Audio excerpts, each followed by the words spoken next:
Mon Dieu, on se fait de plus en plus vieux.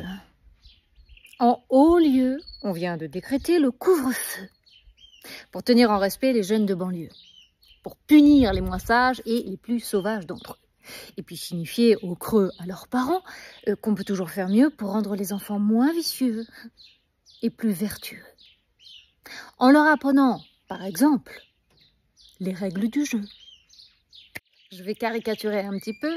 Les petits noirs, les petits arabes, les petits musulmans qui ont moins de 13 ans sont priés, au-delà de 23 heures, de rester chez eux.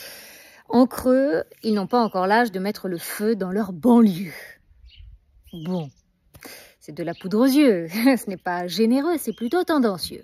Cela ne prouve qu'une chose, qu'on a peur d'eux et non qu'on a peur pour eux. C'est très différent. Cet interdit est en vérité venimeux. Il appelle la transgression de ses vœux. Il incite, il excite les plus jeunes à recourir un peu plus tôt à la loi du milieu. Et que dit la loi? Elle leur dit « tire-toi d'affaire comme tu peux ». Mieux, personne ne peut t'interdire de faire ce que tu veux.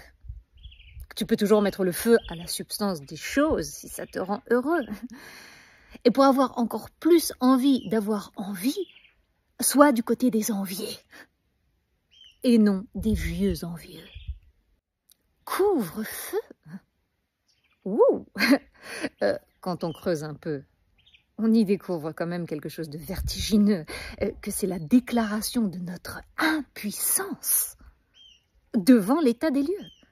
C'est faute de mieux. Nous savons que les caïds du shit ont besoin d'eux pour carboniser la banlieue. Ces jeunes de 11 ou 12 ans ont déjà un emploi sérieux pour se vêtir, se travestir et même nourrir leurs vieux. Donc, le couvre-feu ne désigne que l'heure à laquelle la République ouvre les yeux.